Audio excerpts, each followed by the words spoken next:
제가 지금 한 달째 부흥이라고 하는 제목을 가지고 설교를 하고 있어요. 도대체 무슨 근거로 부흥이 된다고 하냐? 분명히 모든 지표가 한국 교회가 사양길에 있고 경제는 어렵고 세계 경제도 또한 어려우며 이스라엘의 대통령이나 총리나 전 세계의 대통령이나 총리들이 전부 다가 거의 다가 범법자들이 자기의 범죄를 감추기 위하여 얄팍한 정치적인 선동이나 또 얄팍한 사회복지 같은 이야기들을 해가면서 사람들을 미혹시키고 있어요. 이럴 때 무슨 부흥이 필요하냐고 하지만 가장 어두울 때가 동토일 때예요. 이제 곧 새벽이 오는 거예요. 똑같이 온 세계가 다 더럽고 추하면 그러면 이제 동틀 때가 가까운 겁니다. 인류 역사는 가장 문명이 발달을 했어요. 지금의 문명은 정말 엄청난 문명입니다. 근데 도덕, 공정, 정의, 자유, 평화, 윤리 이런 것들은 가장 비참하게 무너져 버렸어요. 조금 전에 얘기했듯이 이스라엘의 총리도 자기의 아내도 기소됐어요. 그것을 피하기 위하여 몇 년 전부터 계속해서 법을 바꾸고 의원들을 동원해가지고 계속해서 하다가 그것도 안 되니까 한 표 차밖에 안 되니까 나중에는 명분은 분명하지요. 가자 지구를 침공합니다. 그리고 오늘날까지 여기까지 오는 거예요. 그리고 미국까지 들어갑니다. 어쩔 수 없는 일들이 막 벌어지고 있는 거예요. 우리의 계획과 꿈과 상관없이 세상은 움직이고 있어요. 자기 죄악을 세탁하기 위해서 가진 짓들을 다 하고 밤마다 SNS를 올려가지고 위선적인 자기 자랑과 선동을 해요. 어쨌든 간에 이제는 정치인들까지 목사까지 SNS 가지고 장난치는 그런 시대가 됐어요.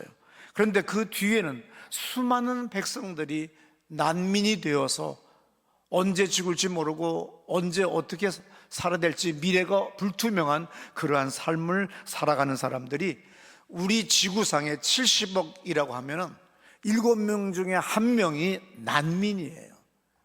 얼마나 무서운 일입니까? 국경을 넘은 순수 난민이 4,250만 명이에요. 실향민, 고향을 떠나거나 집터를 떠난 사람이 1억 1,730만입니다. 전쟁, 종족 간의 부족 간의 전쟁, 또 지진, 수많은 것들로 인하여서 고향을 떠난 것, 살던 터전을 벌인 게 1억 1,730만. 그 다음에 자기의 국내 실향민이 6,780만. 망명 신청을 한 사람이 700만 명이에요. 주요 발생국이 이스라엘 가자지구부터 시작을 해서 아프가니스탄, 시리아, 베네수엘라, 우크라이나, 남수단, 방글라데시 말로 표현을 못해요.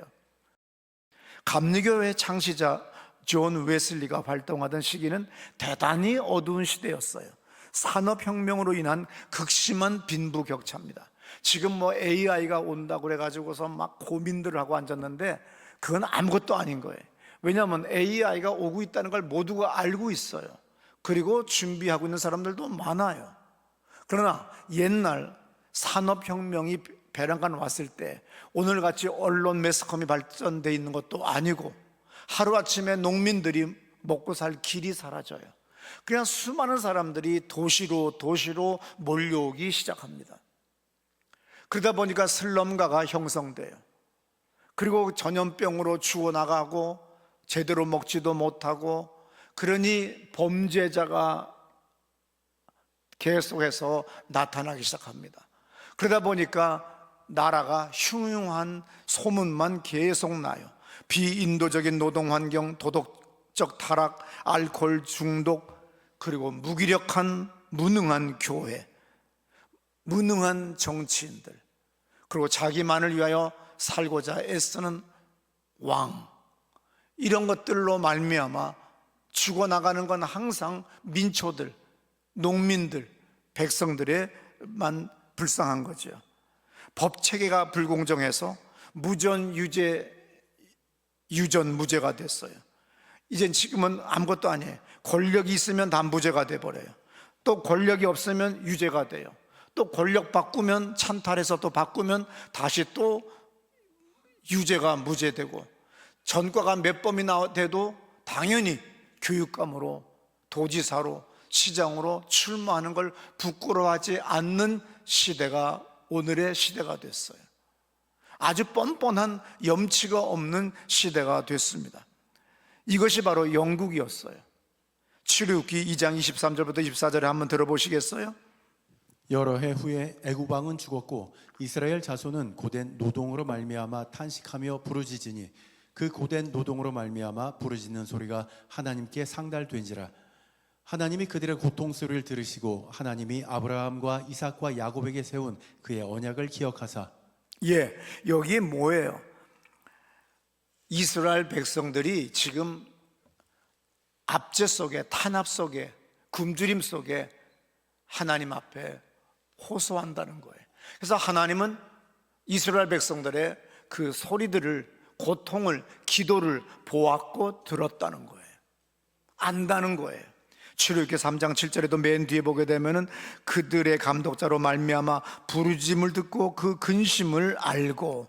이스라엘 백성들의 근심을 하나님은 모르는 게 아니에요. 그렇기 때문에 하나님께 간구하세요. 하나님은 여러분들을 모든 고통, 신음소리까지 아시는 분이세요. 바로 이때가 가장 어두운 때, 모든 사람들의 그 신음과 고통의 소리가 하늘을 치솟을 때가 바로 부흥의 시대가 가까운 겁니다. 하나님의 개입이 있는 시기인 걸 믿으시기 바랍니다. 존 웨슬리는 성공의 신부가 됐어요. 25살의 나이에 1738년 올더스 게이트에서 집회 참석 중에 누군가가 마틴 루터의 로마서 주석 서문을 읽을 때에 그 심령이 뜨거워지는 걸 경험했어요.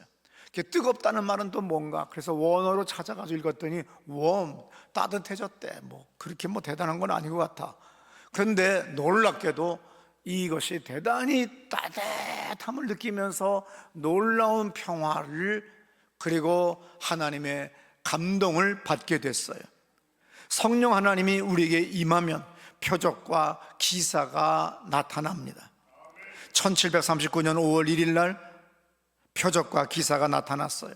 사람들은 항상 부정적으로 대적하고 욕합니다. 4월 30일 요한 웨슬리, 존 웨슬리의 일기, 월요일 날 일기가 이렇게 써 있어요. 오늘은 의사가 오랫동안 익히 알고 있었던 한 여자가 첫 번째로 크게 울고 눈물을 흘린 사람이었다. 그는 그의 눈과 귀를 의심치 않을 수 없었다. 그는 가까이 가서 그 여자의 모든 증상을 관찰했다. 큰 땀방울이 그녀의 얼굴에 주르르 흐르고 그녀의 온몸의 뼈가 흔들림을 보았다. 그런데 그것은 어떤 사기도 아니었고 자연의 무질서 상태도 아니었다. 그러나 잠시 후 그녀의 몸과 마음이 깨끗이 고쳐진 후에 그 의사는 하나님의 손길을 깨달아 알게 되었다. 거짓말 아니야? 무슨 치유의 역사가 있어? 그렇게 의사가 얘기를 하더래요. 그래서 와서 보라고. 그랬더니 그 여자가 성령의 감동을 받고 막 온몸이 막 뼈까지 흔들리는 그런 막 함과 엄청나게 큰 소리로 우는 거예요. 그냥 조금 우는 게 아니에요. 내가 마이크로 했다 여러분 귀가 나갈까 봐 못하는데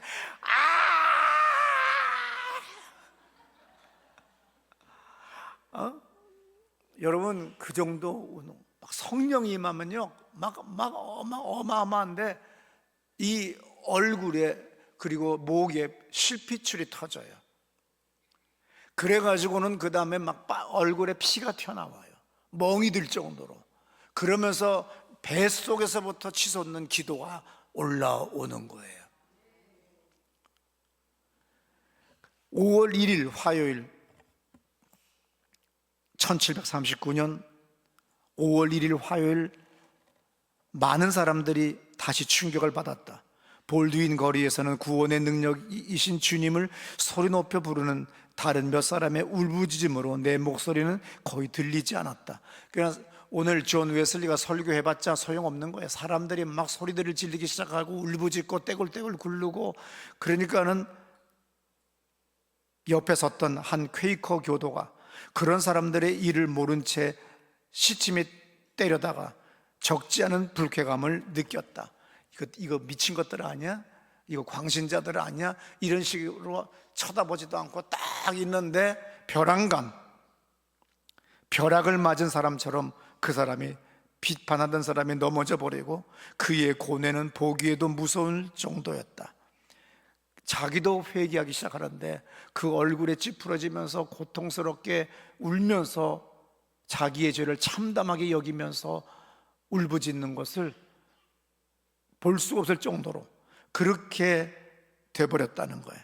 그러더니 조금 후에 머리를 들더니 이제 내가 당신들이 주의 예언자들임을 알겠습니다 하면서 크게 울부짖었다는 거예요. 여러분, 부흥이 일어난다고 할 때 설교 잘해서 부흥 난 건 자기 교회의 숫자는 늘리는 게 거예요. 근데 진정한 부흥은 성령의 강타예요. 성령의 덮으심이에요. 그러면 놀랍게도 부인할 수 없는 놀라운 경험을 모든 사람들이 해서 이성과 상식을 넘는 초자연적인 덮으심으로 말미암아 채통도 다 버리고 주님 앞에 떼굴떼굴 구르며 울부짖는 거예요. 사도행전 2장 37절에 바로 그런 내용이 써 있지요. 들어보세요. 그들이 이 말을 듣고 마음에 찔려 베드로와 다른 사도들에게 물어 이르되 형제들아 우리가 어찌할꼬 하거늘. 마음이 찔렸다는 거예요. 그러니까는 엄청난 타격을 받았다는 거예요. 어찌할 줄 모른다는 거예요.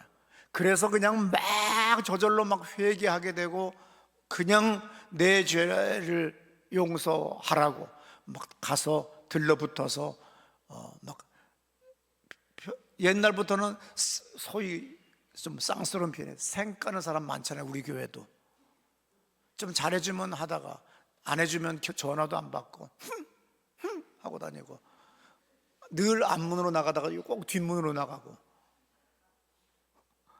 그런 사람들이 있어요. 그거 아직도 배가 부르는데 주님의 성령이 임해버리면 어떤 일이 벌어져요?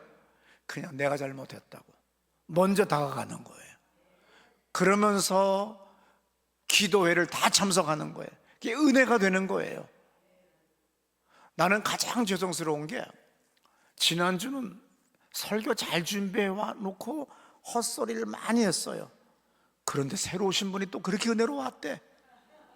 하나님의 하시는 일은 알 수가 없는 거예요. 당신의 이성과 상식으로 판단하지 말라는 거예요. 하나님의 만지심과 역사하심은 형언할 수가 없어요. 아까 사도행전 3장 37절에 2장 37절에 형제들아 우리가 어찌할꼬 찔려가지고 그냥 그날 그런 역사로 말미암아 하루에 3,000명씩 예수를 믿는 역사가 일어나기 시작했다는 겁니다. 이게 왜 일어났어요? 구약의 스가랴 예언자가 12장 10절에서 예언한 말씀이 오늘 사도행전에서 일어났고 이 사도행전 2장의 사건이 이제 온 세계에 지난 2000년 동안 온 세계에 지금 퍼지고 있는 거예요.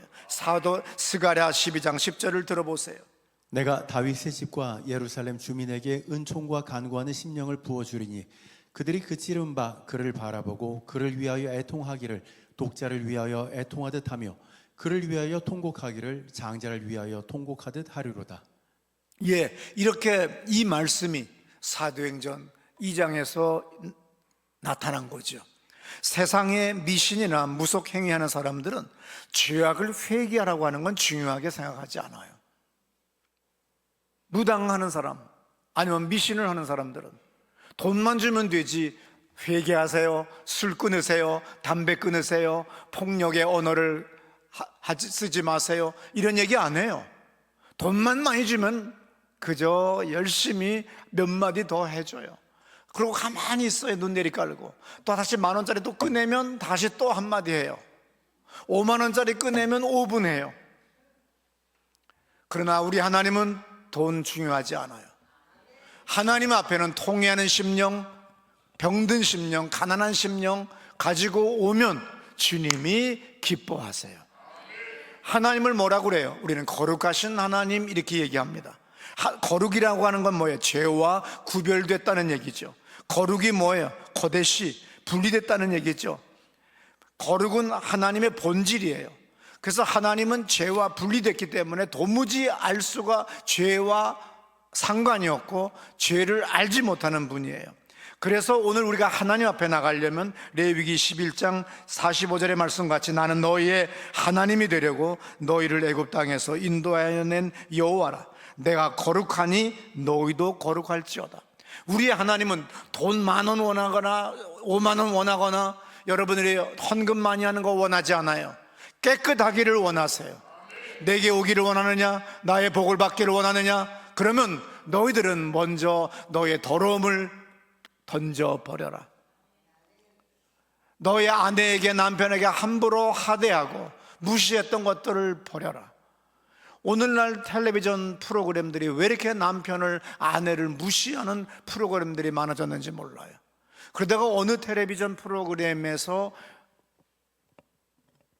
이혼한 사람들의 모임이 나오는 것들이 몇 가지 프로그램이 나오는 사람, 다음부터는 이혼하면은 모두가 재정적으로 어렵고 고통스럽구나 해서 이혼율이 줄어들었대. 그래서 이혼율이 세계 1위로 치닫다가 서로가 상처가 되고 자식에게나 또 재정적으로나 모든 것들이 어렵구나. 그래서 차라리 그냥 살자 하고서 바꿨대. 우리는 그러잖아요. 누가 그랬더라 며칠 전에. 우리 남편은요 일식이에요. 뭔데 했더니 세 끼 안 먹고 한 끼만 먹어요. 삼식이가 아니에요. 그리고 간식도 안 먹어요. 우리는 늘 얘기하잖아요. 세 끼 다 집에서 밥 먹고 종종 간식까지 먹으면 종가 안 나 새끼라고. 그래서는 그런 식으로 남편을 막 하대하고 막 아내를 막 그냥 하대하고 그런 거 하지 말고, 주님은 뭐라 그래요? 내가 기뻐하는 금식은, 내가 기뻐하는 기도나 예배는 먼저 네가 너의 직원을, 너의 노예들을, 너의 하인들을 옛날에 압제했잖아. 짐승 취급했잖아. 눈먼 봉사 만들었잖아. 그러지 말고 그들을 사람답게 살게 해줘라. 그것이 바로 나의 기뻐하는 금식이다. 이렇게 써 있잖아요. 근데 우리는 그걸 잘못 해석을 해가지고서는 반대로 해석을 해가지고 내 인생이 압제에 눌린 인생이 새로워진다고 그렇게 해석을 한 적이 있었던 적도 있었어요. 어쨌든 간에 지금은 전 세계 모든 소위 지도자들이라고 하는 사람들이 전과자 혹은 범법자들이에요. 그래서 죄가 왕성해지는 것 같아도 어느 날 하나님이 함께 하시면 순간에 뒤집어져요. 내가 아무리 돈을 많이 쌓아놔도, 내가 아무리 애를 써도 순간에 하나님이 한 번만 살짝 만지시면 모든 게 뒤바뀌어요. 이것이 바로 하나님이 역사하는 세상이에요.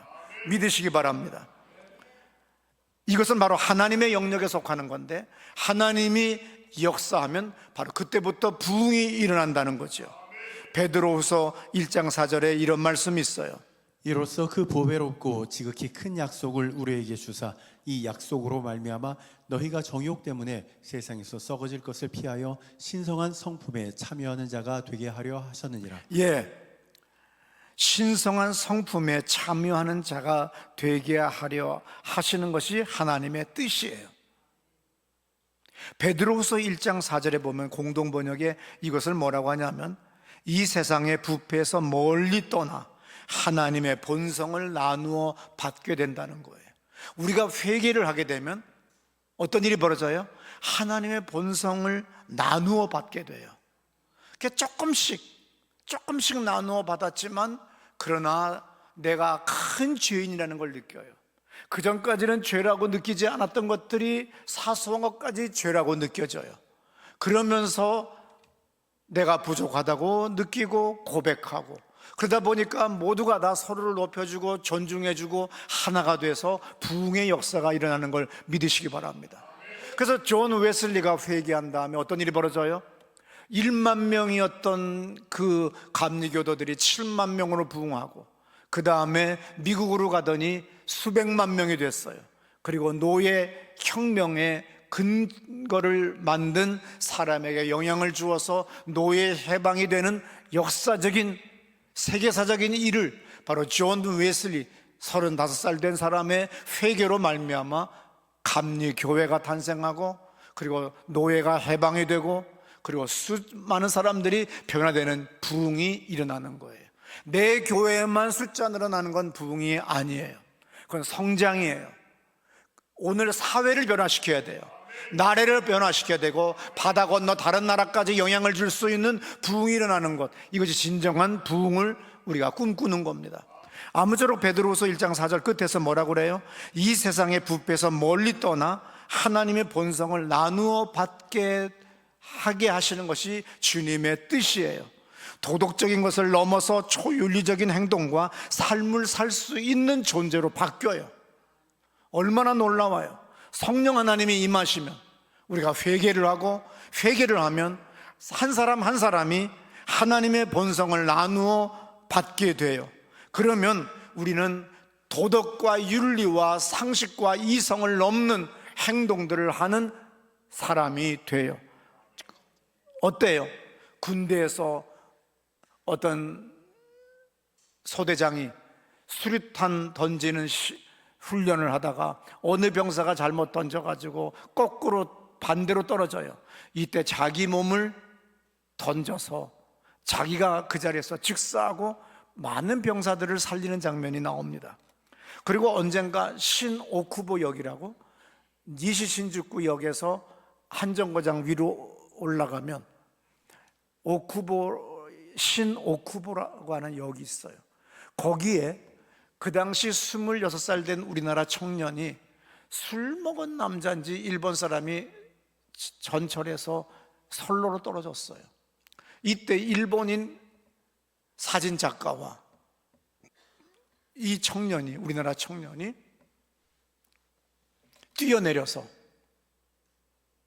그 사람을 철로 위로 던져놓고 자기 두 사람은 그 자리에서 죽었어요.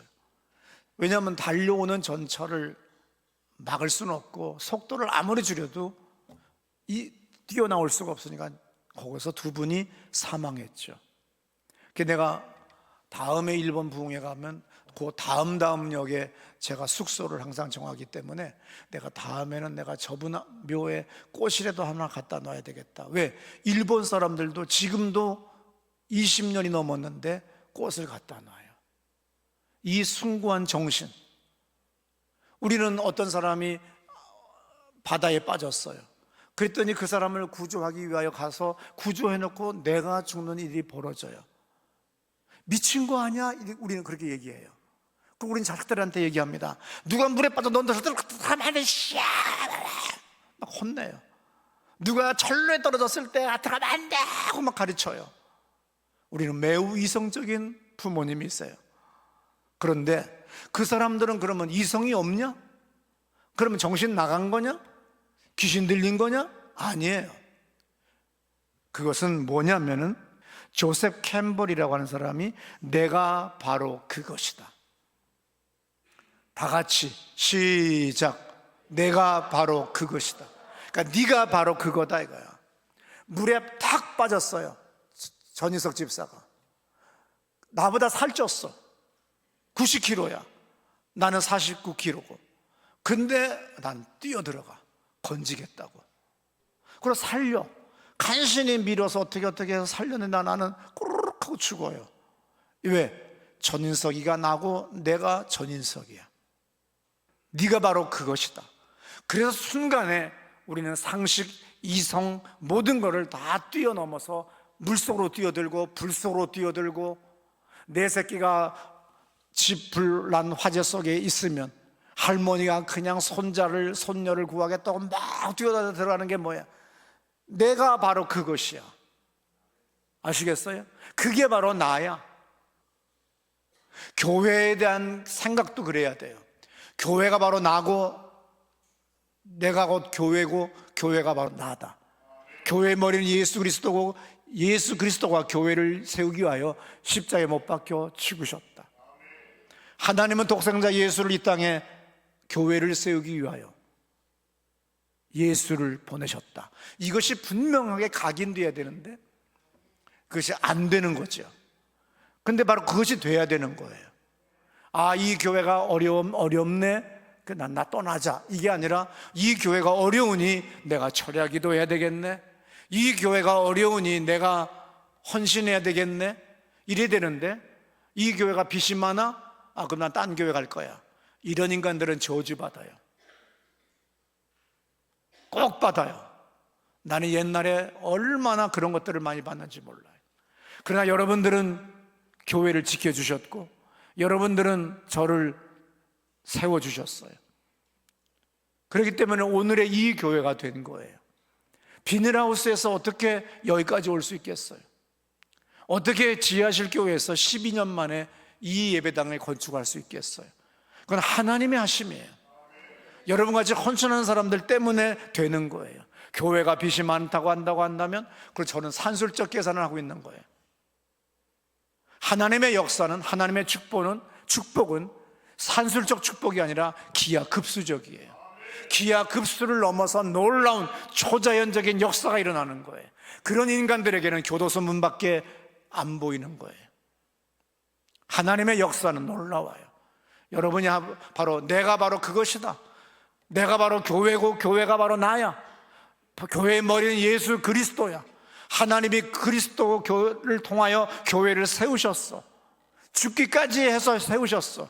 그래서 나도 교회를 위하여 죽을 정신을 갖고 나갈 거야. 이러고 나가면 하나님의 놀라운 축복을 주시는 걸 믿으시기 바랍니다. 히브리서 9장 22절에 율법을 따라 거의 모든 물건이 피로써 정결케 되나니 피 흘림이 없은즉 사함이 없다고 그랬어요. 그래서 사실 예수가 우리를 위하여 죽으셨다고 하는 것이 절대로 이성으로는 안 믿어져요. 성령이 임해야 돼요. 성령이 임해야 산술적 계산을 벗어나는 거예요. 산술적 계산을 넘어가면 기하급수적인 역사가 일어나요. 기하급수적인 역사가 초자연적인 역사로 바뀌어지려고 한다면 성령이 임해야 되는 거예요. 그래서 오늘 여러분들 성령 임하면 성령의 열매를 맺고 하나님의 성품을 나누어 갖는, 그래서 나타나는 사람들이 되는 걸 믿으시기 바랍니다.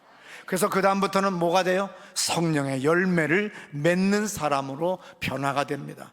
성령의 열매는 뭡니까? 갈라디아서 5장 22절 보면 사랑, 희락, 화평, 인내, 자비, 양선, 충성, 온유, 절제, 이것을 금할 법이 없다고 돼 있어요. 이것이 늘 나타나야 돼요.